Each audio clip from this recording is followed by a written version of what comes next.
Hello, how are you guys? Hey, Good, how you good. doing? Doing well. Or should I say, hello, Miss Candy Crusher, Mr. Palpatine himself. Yes! Yes, indeed.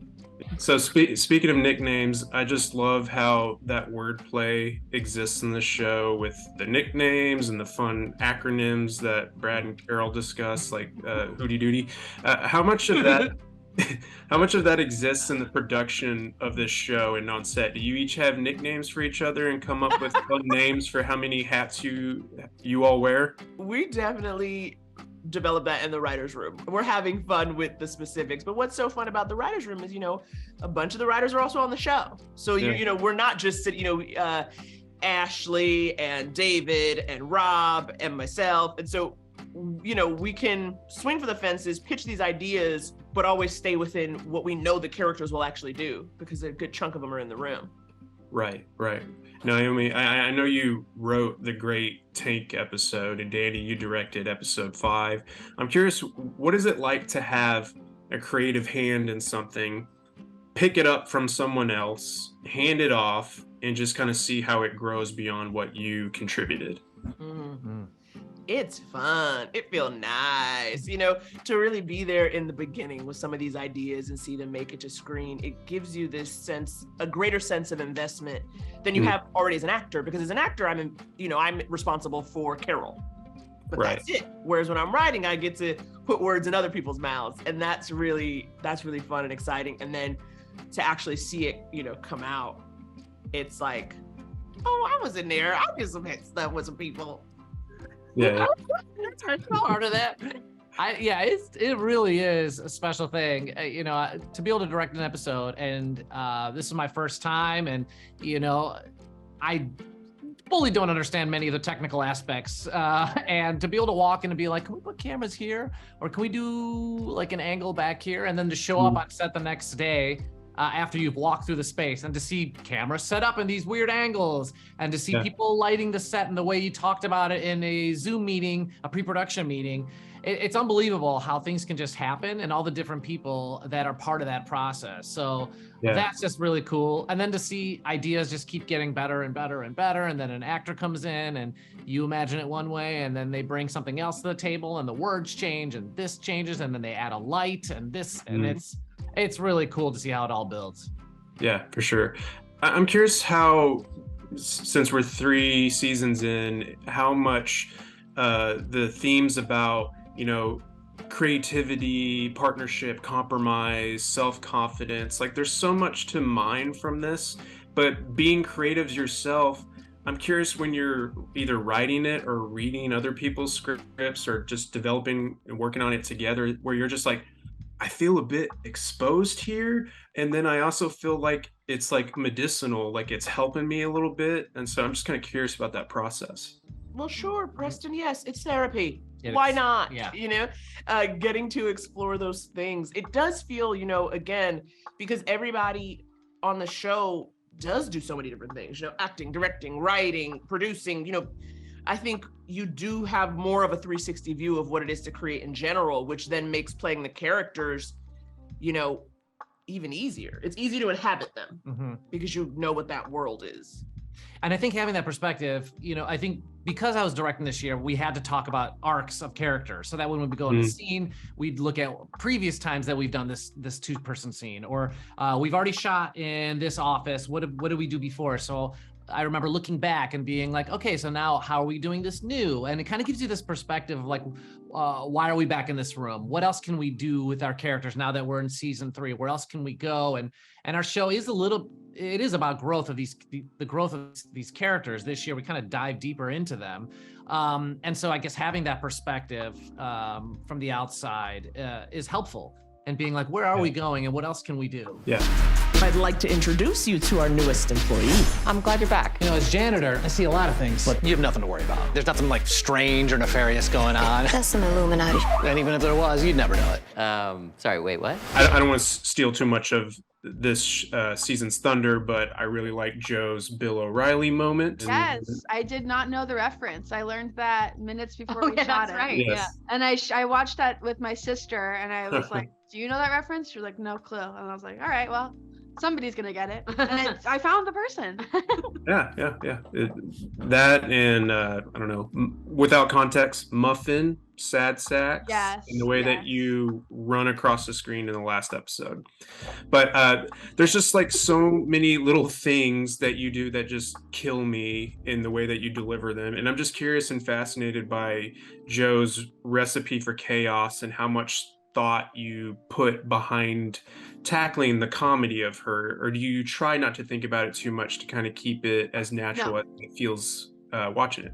No, the easiest way for me to seem natural is to be super over prepared. So like I've already memorized the scene and like 7 different ways to do it, so that then when we get on set, you can throw an idea at me and it's like I'm super malleable in that I've already kind of researched a bunch of different options.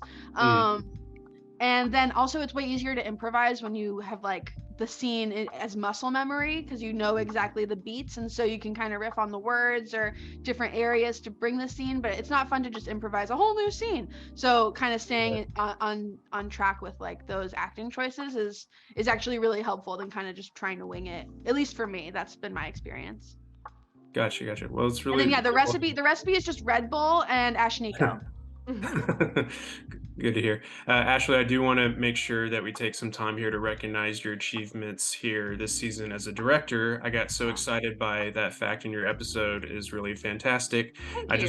I just love, before midnight kind of feels where it's like about the art of the conversation. So I'm just kind of curious about, not to get too general, but like stepping into the director's chair, did it feel comfortable? Was it natural right away in like coming up with the visual language? Because like right with the way that the episode starts with like the camera being behind this post-it note, I was like already kind of really sucked into the style of it. But you also have to, keep it in line with what's already been established with the show. So I guess picking up the baton and that sort of thing. Yeah, I mean, the great thing, I think, is in terms of visual language as well, is that Mike Berlucci, our DP, is the DP of every episode. So he's always like the safety blanket because he's extremely talented and he's like very, very collaborative. So it was nice that, I would always know that we were in the right range if Mike was like, yeah, that's great, let's do that. And yeah, it felt strangely comfortable, I think, just because our crew and our cast are so talented and so supportive.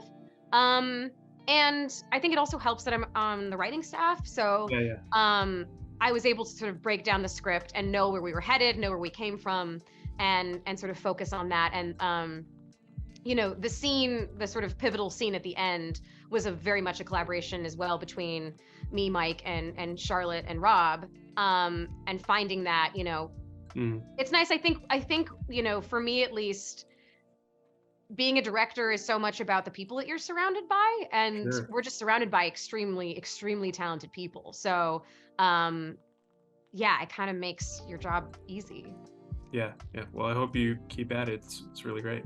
Thank you. But I was hoping we could end on both of you trying to, reveal the mystery behind this one part in the story. Do you have any idea what Joe may have said to the police officer to get Rachel out of her pickle? Or is this just going to go down in like entertainment's great mysteries of like what's inside the Pulp Fiction briefcase and things like that? Yeah, I think it's got to be like the Lost in Translation Bill Murray whisper. You can never know, Yeah, I mean, who knows? Maybe we'll one day get a backstory that explains a bit of why I was able to do that so confidently. Yeah. But I kind of like not knowing is the honest truth. Unless Joe gets like her one-off episode. I want that episode to be about her getting a paper cut though, so we're gonna keep rooting for that. You have made a huge mistake. I am Elizabeth Grimm! I'm building an entire game from scratch and you're pacing around the metaverse. I totally get it. I had to work with those wackos too. Well, in this season, Ian and David are both wanting to know what's inspiring people these days and what their dreams are. And through their convos, they are humorously disappointed, to say the least. But I don't see that being the case with the younger voices that you probably interact with and creatively bounce ideas off. So if I may ask, how do the younger voices on this show inspire you, and how have your dreams as a creative evolved from the start of this show to where you are now? Well, and look, it's great to, on our show, we we actually have a lot of the cast members, some of the cast members in our writers' room. So in a way, and I don't really see age so much. So whether I'm older or younger, I'm younger in spirit, I think, in a way.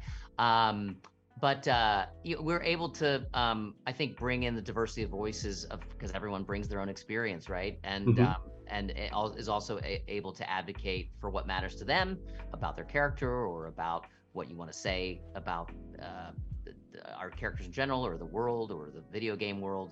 We have Ashley, who's deep into the video game world, of course, and so that's always going to help evolve the stories we're telling, right? And to be more truthful and more accurate, and to discuss and tackle stories that matter, as to gamers or to the industry.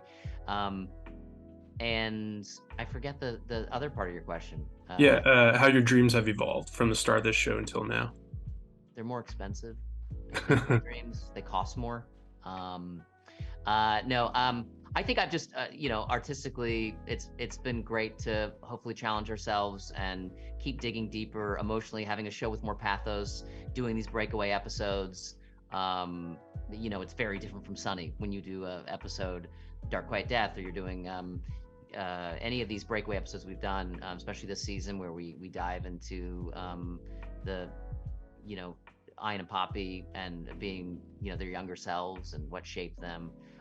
So that's artistically been fulfilling and a challenge. And I think just you're constantly wanting to keep challenging yourself in different ways. I directed an episode, so that's a new challenge. And so hopefully you're constantly taking step by step, at least little steps forward each time. Right. Since you mentioned directing, I believe it's episode 6, but you wrote episode 2. So to kind of pull from a quote from the show, why play someone else's game when you can play your own? What goes into your decisions of directing an episode that you didn't write directly? Right. Well, the writing and the credits is its own thing. So meaning, like, I have, and Rob and Megan, et cetera, we have our hands, everything passes through us. So just to say that I feel very involved in every script. In fact, the Christmas episode I had a lot of involvement with, and